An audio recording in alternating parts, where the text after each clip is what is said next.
Assalamualaikum warahmatullahi wabarakatuh. Senang sekali bertemu kembali. Asyhadu alla ilaha illallah wa asyhadu anna Muhammadur Rasulullah. Allahumma shalli ala Muhammad wa ala ali Muhammad amma ba'du. Pada kesempatan ini kita akan membahas sebuah tema, yaitu kita akan bedah ya tentang dua peninggalan Rasul. Pada saat itu, ya 15 abad yang lalu, pada tahun ke-10 Hijriah, Nabi Muhammad SAW bersama 100.000 sahabatnya ya pergi ke kota Madinah. Untuk apa? Untuk melakukan ibadah haji wada. Apa itu haji wada? Haji wada adalah haji perpisahan. Kok haji perpisahan? Iya, karena ini adalah haji yang pertama dan yang terakhir yang dilakukan oleh Rasulullah Shallallahu Alaihi Wasallam. Berarti Rasulullah itu selama hidupnya, ya, selama menjadi Rasul, beliau melakukan ibadah haji itu hanya sekali. Nah, pada kesempatan inilah Rasulullah Shallallahu Alaihi Wasallam menyampaikan kepada para sahabatnya. Ya, ketika itu Rasulullah menerima wahyu surat Al-Maidah ayat yang ketiga, ya, dan ini menjadi wahyu yang terakhir. Ya. A'udzubillahi minasyaitonirrajim. Al-yauma akmaltu lakum dinakum wa atmamtu alaikum nikmati warraditu lakumul islama dina. Pada hari itu, ya, telah aku sempurnakan untukmu agamamu, ya, telah aku cukupkan untukmu nikmatku, dan aku ridhoi Islam itu sebagai agamamu. Ayat ini menjadi dasar bagi kita bahwa Islam itu sudah sempurna, ya, sudah paripurna, tidak perlu ditambah, tidak perlu dikurangi. Artinya Islam sudah komplit, ya, siap untuk diamalkan dalam kehidupan sehari-hari.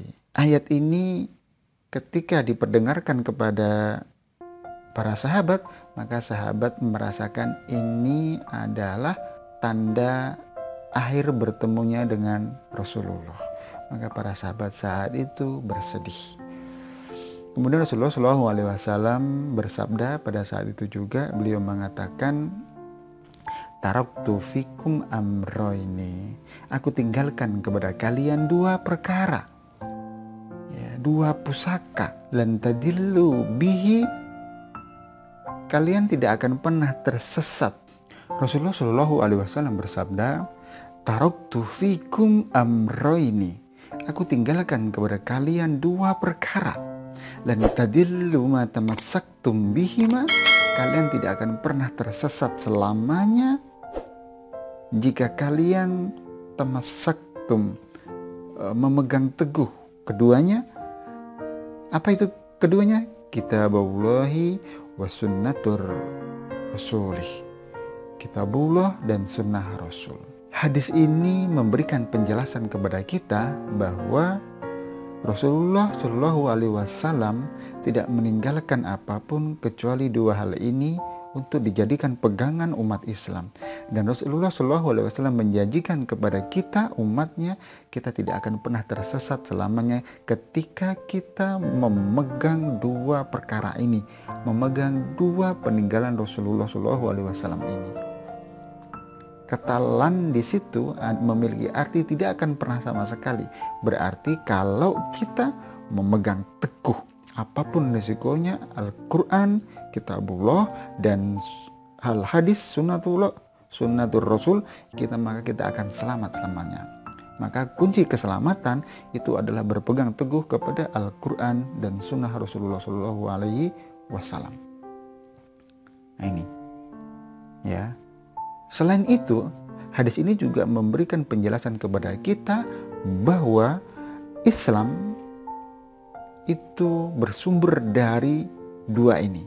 Yang pertama adalah Al-Quran dan yang kedua adalah Al-Hadis, sunnah Rasulullah Shallallahu Alaihi Wasallam. Ya, mengapa Al-Quran? Karena Al-Quran diturunkan oleh Allah Subhanahu Wa Taala untuk manusia. Wa arsalnaka ila rahmatan lil alamin. Kami tidaklah mengutusmu Muhammad dengan membawa Al-Quran itu untuk seluruh manusia. Artinya apa? Artinya Allah tahu kebutuhan manusia, maka Allah menurunkan guidebooknya, menurunkan buku petunjuknya berupa Al-Quran. Seperti sebuah perusahaan motor, misalnya motor A, maka mereka akan membuat guidebook, membuat buku panduan ya agar motor ini baik, bagaimana cara merawatnya dan seterusnya. Demikian pula Allah Subhanahu wa taala yang menciptakan semesta raya ini, maka Allah pun menurunkan guidebook atau buku petunjuknya berupa Al-Qur'an yang di dalamnya ada perintah dan larangan. Ada cara-cara beramaliyah, berinteraksi dan seterusnya. Nah, ketika kita berpegang teguh kepada Al-Qur'an ini, mentaati Allah ya, dengan cara berpegang teguh kepada Al-Quran, mengambil Al-Quran, maka kita akan selamat. Untuk memperkuatnya, untuk memperjelasnya, hal-hal yang ada di dalam Al-Quran, kemudian di sana masih belum secara umum dijelaskan, maka tugas Al-Hadis ini menjelaskan hal-hal yang sifatnya belum rinci. Maka Rasulullah SAW dengan hadisnya, apa yang beliau ucapkan, apa yang beliau lakukan, apa yang beliau diamkan, dan apa yang beliau inginkan, itu adalah pengertian daripada hadis atau sunnah. Maka mengikuti sunnah atau hadis dari Rasulullah SAW ini adalah menjadi kewajiban bagi kita. Dengan demikian kita akan selamat baik di dunia maupun di akhirat. Maka kita sebagai orang Islam, sebagai orang yang beriman, kita harus memegang teguh apapun risikonya dalam kondisi apapun dua perkara ini, yakni Al-Quran dan Sunnah.